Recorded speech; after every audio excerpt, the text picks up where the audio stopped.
of many and a hope for a better tomorrow. A very good morning to one and all present here. I, Jessica Janvi, a student of 9B, welcomes you all to the monsoon session of this mock parliament. Good morning, respected teachers and dear students. I, Toyanju Rao, the student of Standard 9C of Newstead School, welcome you to the mock parliament session. Parliaments are very crucial for maintaining the rule of a law and protecting individual rights. Generally, we hear about all this in televisions and newspaper when there is a clash between the ruling party and the opposition member. But in fact, Parliament is the heart of our nation's democratic system. As we all know, the Constitution of India came into effect on 26 January 1950, hence making it a bicameral parliament consisting of a president and the two houses, Lok Sabha and the Rajya Sabha. The main function of both the houses is to make laws. Every bill has to be passed by both the houses and signed by the president before it becomes a law. Now, I request Toyanshu to help us in explaining the purpose of the mock parliament. The purpose of the mock parliament is to develop an insight into the working parliament among the students and to make students consider public issues and form their opinion on them. The Parliament of India is a magnificent manifestation of the democratic ethos of our country. It consists of the two main houses, the House of the People or the Lok Sabha and the Council of States or the Rajya Sabha.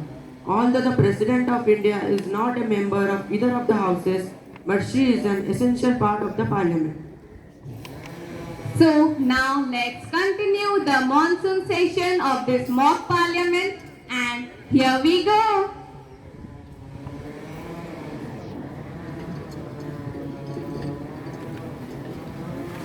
Honorable members of the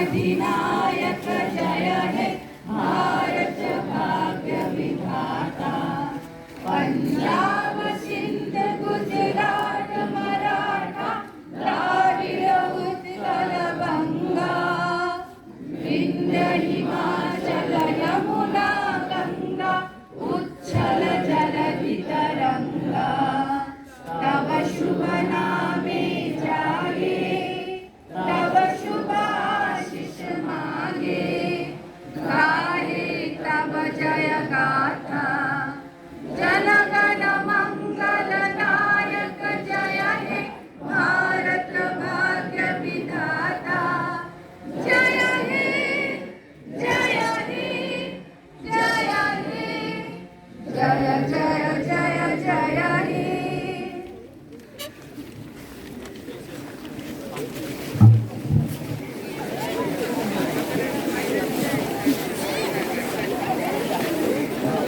Good morning, distinguished members. I welcome you to this year's monsoon session of the Lok Sabha. So, new members are to take the oath of office. The Secretary General, please.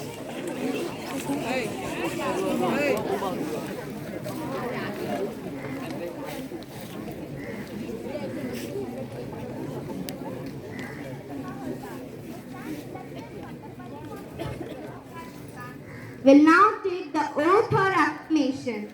Srimati Ritika Haldar, please. Madam, do you want to take the oath or affirmation? Oath, please. In which language do you want to take the oath? Hindi, English, or any other language?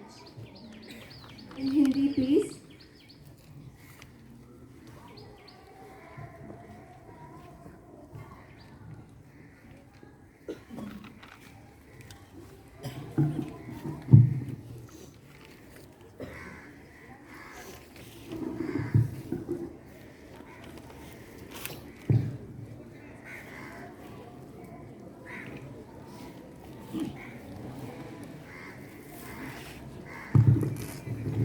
मैं ऋतिका हलदर, जो लोकसभा की सदस्य निर्वाचित हुई हूँ, ईश्वर की शपथ लेती हूँ कि मैं विधि द्वारा स्थापित भारत के संविधान के प्रति सच्ची श्रद्धा और निष्ठा रखूंगी।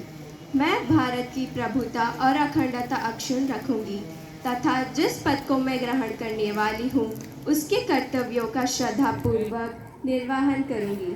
धन्यवाद।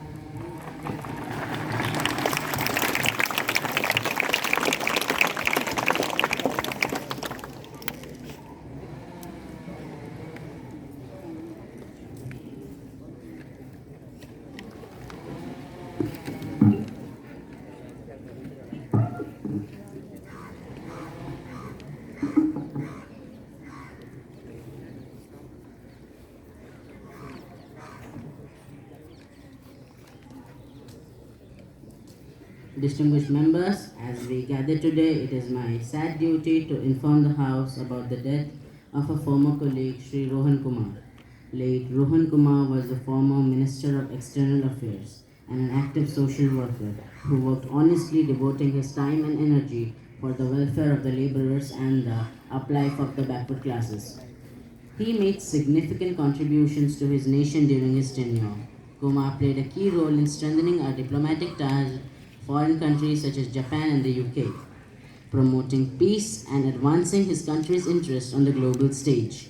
His dedication to diplomacy and international relations will be remembered by many. Our thoughts are with his family and loved ones during the difficult time. He was an able parliamentarian and effective orator who took keen interest in the proceedings of the House. He passed away at New Delhi on the 5th of October 2023 at the age of 35. I now request the Prime Minister and the Leader of Opposition to pay tribute to the departed soul. Sir, I rise to pay my respect to Sri Rohan Kumar, whose death has been mourned by all of us. He was a young man who belonged to a family of freedom fighters. His father had made a name for himself, and this tradition had been carried by him for many years. He always worked to maintain the upkeep of his father's respect. Whenever I used to spend any leisure with him, he always filled me with inspirational thoughts and always had varying concerns for the youth of India. He was an enthusiastic person who sincerely fulfilled his duty towards the nation. He was a person who always had a sign of calmness on his face. He was 35 and looked very fine, which is the reason why the demise of such a gem has been so shocking and disappointing for all of us.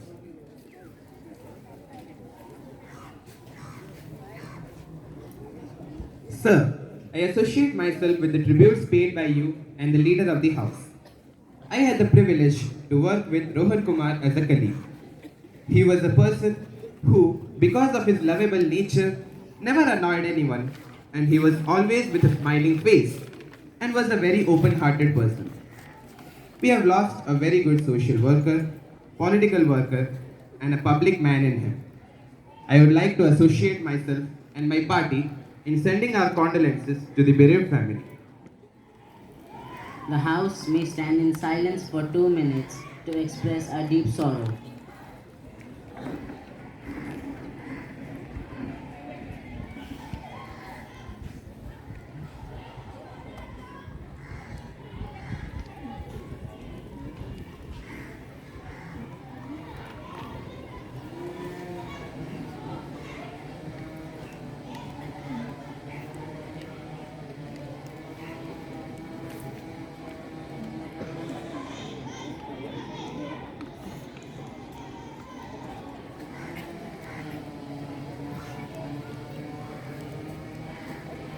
Secretary General may convey the message of condolences to the bereaved family.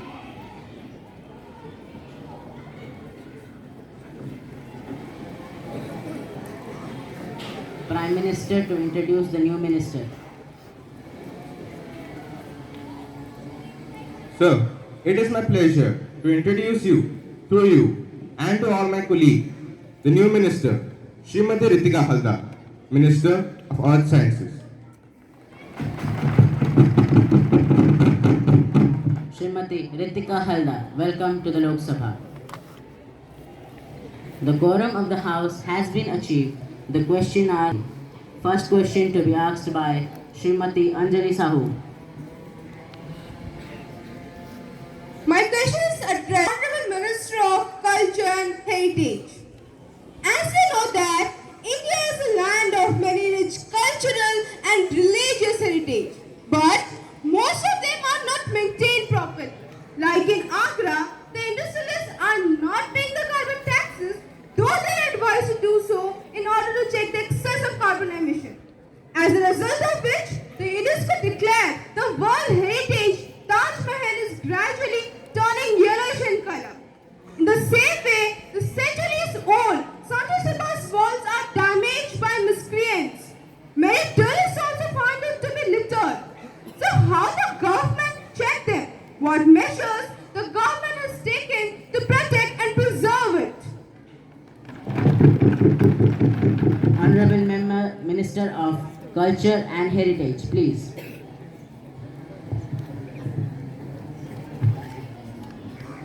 We share your concerns about the maintenance of the heritage sites like the Taj Mahal in Agra and the Sanchi Stupa, which hold significant historical and cultural value. Preserving these treasures is of utmost importance to us as the ruling party, and we have taken several measures to address this issue and ensure the protection and conservation of our heritage sites.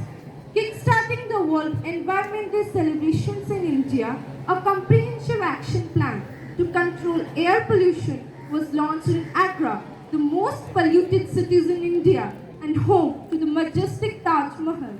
In order to cut vehicular emissions, Uttar Pradesh government plans to roll out 650 electric buses, out of which more than 100 have already been procured. To help deal with Agra's mounting plastic waste, Massive Fund proposed a project of $30 million under the Alliance to End Plastic to eliminate more than 90% of plastic waste from Agra. Waste management firm GeoCycle further proposed to pilot a technology to clean up the Yamuna River. Canoria Industry plans to invest rupees 15,000 crore for the sustainability-related activities in the city.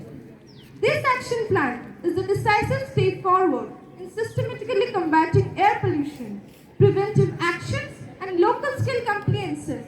Enforcement tools, uniquely designed as agreement between local government and private sectors, could contribute significantly in the successful implementation of the plan and sustainability in the long term. Second question to be asked by Shri Jagan Sahu. My question is addressed to Honorable Minister of Forest and Climate Change. Just 2 to 3 months ago, Uttarakhand was hit by a severe flood which killed many people. And it happens almost every year. Why the government, even after knowing all about the crisis, is not taking any precautions? Honorable Minister of Forest and Climate Change, please. We deeply regret the loss of lives and the recurring natural disasters in Uttarakhand, and we are committed to address the challenges posed by such events. But it is crucial to clarify that the government is taking necessary steps to diminish the impact of these floods. The government has launched National Flood Management Program in which different methods of flood protection such as flood embankments, storage reservoirs, drainage channels, anti-erosion work, flood forecasting, flood plain proofing, flood zoning, etc. have been adopted in different states of India depending upon the local conditions. In Rashtrabar Ayog, we have also set up a commission to evolve a coordinated, integrated and scientific approach to the flood control problems in our country and to draw out a national plan fixing priorities for implementation in future. In the Indian Meteorological Department, we are also planning to install 107 automatic weather stations, 28 auto rain gauges, 16 snow gauges in Uttarakhand with 2 Doppler radars.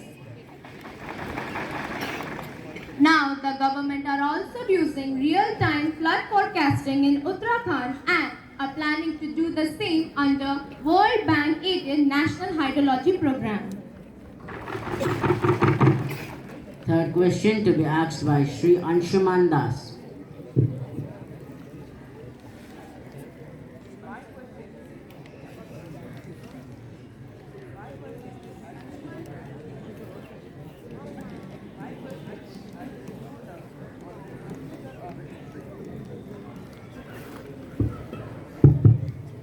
My question is addressed to the Honorable Minister of Transport and Communication.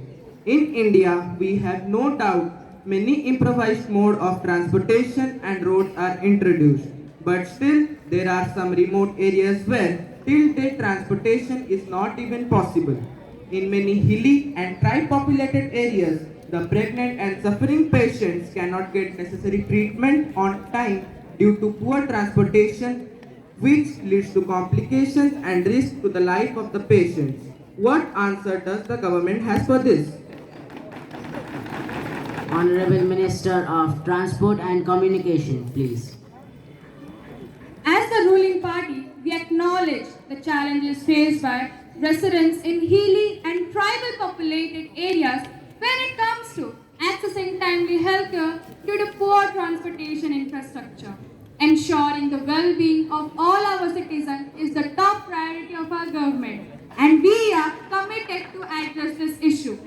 We understand that this is a complex issue, but we are dedicated to finding a long-term solution to ensure the well-being and safety of our citizens in hilly and tribal areas. The answer is not satisfied. The answer is not Please maintain the decorum of the House. Please maintain the decorum of the House. Honorable Prime Minister, please address the opposition party. As a responsible government, we are fully aware of this issue and have been actively working towards it. However, it's important for you and the ones who are opposing us to understand that these are complex problems and require systematic execution for effective solutions. To address the concerns raised, we would like to provide the following updates and commitments. Our government is actively working to address complex issues in transportation infrastructure, investing in road construction and maintenance projects. We are committed to long-term development in these regions and are engaging with local communities to find tailored solutions. We have initiated discussion with community leaders and healthcare providers to understand the unique challenges and work collaboratively on improving healthcare access. We are also exploring additional funding sources and partnerships to accelerate progress and ensure that no one's life is in danger due to lack of healthcare access. Fourth question to be asked by Shri Anchit Das. My question is addressed to Honorable Defense Minister. There are many militant and mass attacks occurred in India in this couple of years in which many innocent people and brave soldiers were martyred. How the government is looking upon it? Can it be assumed that our country, even after this militant and mass attacks, has a better defense system? Honorable Minister of Defense, please. As the ruling party of India, we take the issue of militancy and biased attacks very seriously. The safety and security of our citizens, including our brave soldiers, are of utmost importance to us. We understand the pain and loss that these attacks have caused to the families of the victims, and we express our deepest condolence to them. We have implemented a multi-pronged approach to combat militancy and maoist attacks, combining security measures, development, initiatives, and dialogue. The number of deaths in maoist-related violence has consistently decreased from 1,005 in 2010 to 202 in 2019. In 2020, deaths have further decreased from 137 to 102 as the latest data we have. This approach has led to a steady decline in violence and influence. It is important to note that tackling militancy and maoist attacks is a complex and ongoing challenge. While we have made significant progress, it would be premature to claim that our defense system is entirely foolproof. We are continuously assessing and adapting our strategies to stay ahead of evolving threats. Our government remains steadfast in its commitment to ensure the safety and security of all citizens. We urge the public to stand unity against militancy and extremism and to support our efforts to build a safer and more prosperous India for all. Fifth question to be asked by Srimati Jaspriti Nayak. My question is addressed to the Honorable Minister of New and Renewable Energy. India, being a country of billions of population which requires a lot of energy each day. But sadly, it is noticed that India is suffering from energy crisis. The sudden increase in rate of petrol and other livelihood often puts people into trouble. The lack of electricity, power supply results in no electricity to many parts of India, especially villages, for days. So, what measures has the government taken so far to check the energy crisis in India? Honorable Minister of New and Renewable Energy, please. As the ruling party of India, we acknowledge the significant energy challenges being faced by our country due to its large and growing population. We are committed to addressing to these challenges and ensuring a stable and sustainable energy supply for all our citizens. Here are some of the measures and initiatives that the government has taken in order to tackle the energy crisis of India. Diversification of the energy sources, energy efficiency, domestic oil, gas production, rural electrification, energy conservation, investment in infrastructure, and international cooperation. It is important to note that addressing to the energy crisis is an ongoing process, and we ourselves remain committed in order to find new and innovative ideas to tackle the energy crisis of India. We understand the impact of the energy crisis on the livelihood of the people, and we work diligently to ensure the affordable and reliable energy for all our citizens. Sixth question to be asked by Shri Ashutosh Mishra. My question is addressed to the Honorable Minister of Finance. The country has seen recent developments in the field of science of the Chandrayaan-3 and the Aditya L, for which huge expenditure was made. Could the huge sum of money can be spent on other public facilities in rural areas for having a greater development? What is the view of the government? Honorable Minister of Finance, please. As the ruling party of India, we understand the importance of balancing investments in scientific and areas where basic public facilities are needed. Our government believes in a comprehensive approach to nation building that includes both scientific progress and rural development. We consider investments in projects like Chandrayaan-3 and Aditya L as crucial for India's scientific and technological development. These missions not only enhance our knowledge of space and celestial bodies, but also boost our global standing in space exploration and solar studies. Moreover, they often result in valuable technologies spin-offs that can benefit various sectors of the economy. We are fully committed to rural development and improving the living condition in rural areas. Our government has initiated several programs to uplift rural communities, including infrastructure development, access to clean drinking water, house, healthcare, and education. We are committed to transparency and accountability in government spending. We regularly evaluate the impact on outcomes of various projects, including scientific missions, to ensure that they align with our development goals and provide value to the nation. Our government advocates for a balanced approach, combining scientific and technological advancements with rural development initiatives. They aim to improve the quality of life for all citizens, including those in rural areas. And we also remain committed to holistic development. Seventh question to be asked by Srimati Shain Chakraborty. My question is to the Honorable Health Minister. The inefficient health facilities in the rural and tribal areas has been one of the major concerns of our country since the past few years. So will the government be pleased to state the steps taken to improve the facilities and availability of emergency services with some evidences? Honorable Minister of Health and Family Welfare, please. As the ruling party of India, we acknowledge the concerns regarding the inefficiency health facilities in rural and village areas. Improving healthcare accessibility and rural services in these areas is a top priority for our government. So here are some of the steps that we have taken along with supportive evidence.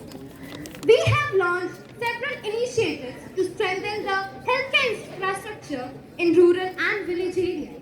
One such initiative is the Pradhan Mantri Swasthya Suraksha Yojana, which aims to upgrade and build new health facilities. Evidences include increased funding allocation and the construction of new health centers and hospitals in rural regions. We have also promoted telemedicine services to bridge the gap between the urban and the rural health. This includes the e-Sanjeevani platform, which provides the medical consultations. Evidence shows a significant increase in telemedicine consultations in rural areas. Initiatives such as Ayushman Bharat have expanded health insurance coverage to millions of rural families, ensuring financial protection during medical emergencies. Evidence includes the rise in number of beneficiaries. While we have made progress, we recognize that challenges remain. Our commitment to improving rural healthcare and emergency services remains steadfast, and will continue to work towards the equitable access to quality healthcare for all the citizens regardless of their geographic location. Eighth question to be asked by Srimati Kritika Priyadarshini. My question is addressed to the Minister of Agriculture and Farmers Welfare. Will the Honorable Minister of Agriculture and Farmers Welfare be pleased to state that whether the excessive use of chemical fertilizers is causing disease of cancer at large scale, and if so, the details thereof and the response of the government thereto? Honorable Minister of Agriculture and Farmers Welfare, please. Yes, the excessive use of chemical fertilizer is causing disease like cancer at large. Being acquainted with this threat, we have taken many actions such as the Department of Fertilizer has made it mandatory for all the domestic producers to produce 100% urea. Please maintain. Please maintain the record of the House. Please maintain the record of the House. Honorable Minister of Agriculture, you may continue. The urea is of neem-coated urea from December 2015. The Government of India has approved a policy of promotion of city compost notified by the Department of Fertilizer in 2016 for scaling up production and consumption of city compost. Organic farming is being promoted under Parampragat Krishi Vikas Yojana and Mission Commission Organization Value Chain Development for Northeast region in the country. It is essential to strike a balance between ensuring agriculture productivity and safeguarding public health and the environment. We are committed to addressing this issue comprehensively and collaboratively, taking into account the concern raised by the citizens and experts to protect our well-being of the population. Ninth question to be asked by Srimati Shriya Ahanuya. My question is addressed to the Honorable Minister of Education. Proper education is essential to have a bright future of our country. But many poor people are not getting proper education facilities due to lack of money. What schemes have been passed in this regard with detail?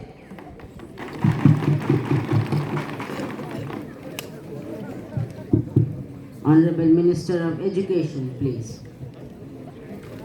Yes, we recognize that access to quality education is crucial for the overall development of our country, and we're committed to ensuring that education is accessible to all, regardless of economic background.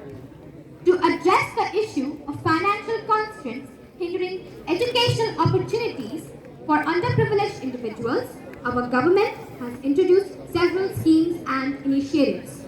Section 12(1)(c) of the Right of Children to Free and Compulsory Education Act 2009 provides for admission of children belonging to disadvantaged groups and economically weaker sections in private unaided schools to the extent of at least 25% of the strength of class 1 or below.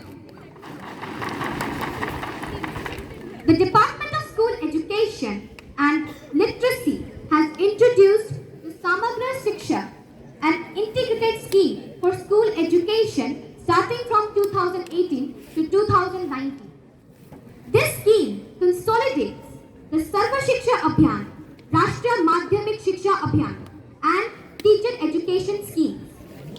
It aims to provide inclusive and equitable quality education for all, offering financial assistance to states and union territories for activities like school building construction, Kasturba Gandhi Balika Vidyalayas, residential schools, uniforms, and textbooks. Also, now the school offers midday meals to elementary students and financial assistance for children with special needs, including aids, appliances, braille kits, books, teaching materials, and stipends for girl students with disabilities. Our government remains committed to making education accessible to all, and we continually assess and adapt these programs to ensure they effectively address the needs of economically disadvantaged individuals and contribute to a brighter future of our country. 10th question to be asked by Sri Abhilash Sinha. My question is addressed to the Honorable Minister of Health. Recent schemes to ensure cleanliness have influenced many people. But still, there are some people who are not bothered about this and continue to throw garbage and waste on the streets. What are the steps taken by the government in this regard with details? Honorable Minister of Health and Family Welfare, please. Well, cleanliness and hygiene are a basic demand and concern in every nation, as it serves as the main source of convenience for our citizens. Furthermore, the ruling party hasn't backed up as well in giving the best to provide a sophisticated environment to the citizens as well as in maintaining it by imposing certain restrictions. Fine is being charged to the people who violate those significance of cleanliness as postulated above, by charging fine on spitting pan masala, etc. at public places. Please maintain the decorum of the House. Please maintain the decorum of the House. Shri Anshuman Das, for violating the decorum of the House, you have been suspended for a week. Honorable Leader of Opposition, it is to let you know that such actions are not tolerated in the House. Honorable Minister of Health and Family Welfare, you may continue. On throwing garbage on the road, in the ponds, etc., instead of throwing it in respective dustbins. While we have made significant progress in our cleanliness initiatives, there is always more work to be done.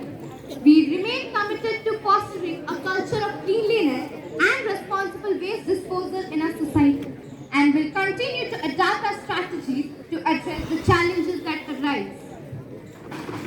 We are not satisfied with this answer. Please maintain, please maintain the decorum of the House. The opposition party has countered this answer. Honorable Prime Minister to address the opposition party. Well, to address this issue, our government has taken several measures which aim at promoting cleanliness and discouraging littering. We have launched extensive public awareness campaigns promoting street cleanliness and responsible waste disposal, educating citizens about the harmful effect of littering as well. We have invested in waste management infrastructure, including garbage bins and collection services to facilitate proper waste disposal and maintain and expand this infrastructure regularly. Our government has introduced cleanliness education programs in schools to instill good habits in children from a very young age.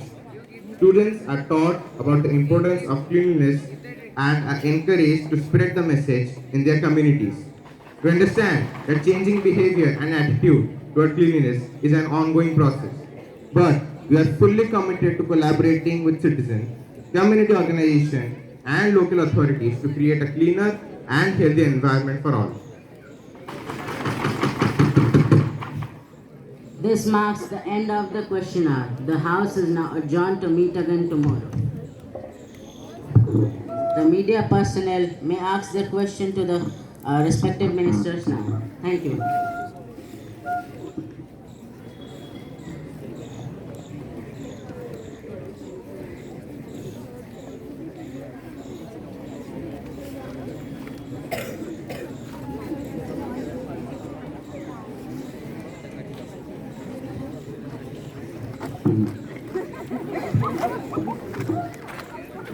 So now I request our Honorable Principal Sir to share his feelings and mock parliament session organized by New Stewart School. Please, sir.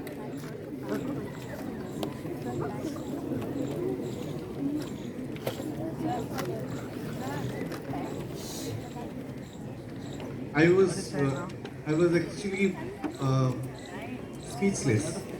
I can say I don't have many words, to express my views. It was really mesmerizing. The way people have prepared yourself, presented wonderfully. Okay? For instance, I thought I'm in a real parliament. For instance, I'm telling you, the way you opposed this, when the answer reply was not satisfactory, you people opposed and you presented yourself, every single sentence was, so well prepared, so well presented, I was really stunned, it was really good. I must thank you all, okay, and it marks really, gives me a picture that, you're going to make it happen in the future, okay, and I will not be surprised if you hold big posts and be into real parliament, holding different responsibilities to lead this nation. I will definitely be no surprised because you have the talent. You are really genius and well. Thank you so much, everybody. Okay, just keep it up. Keep it up. This wonderful habit, this wonderful talent that has been treasured in you. Please keep it up and ignite it every moment, and you can make it happen. Okay, and thank you so much once again. And I must thank the entire history department also. Teachers made sure that everything went on well. And this was real. Thank you to everybody. Thank you, everybody. And the children, please, it was the first time actually our school conducted this. Am I right? First time. So nice, all of you. Thank you again. Thank you. God bless you. Respected Principal Sir, we thank your opinion. Dear members, do it.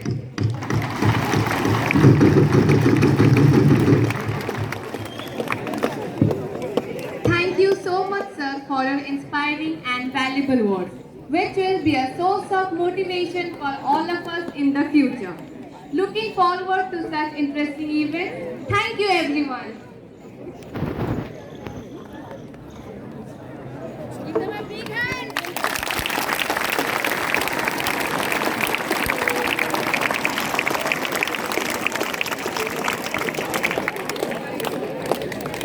Children, class-wise, you have to go, please stand. You maintain your line, maintain discipline, and you have to go to your classes.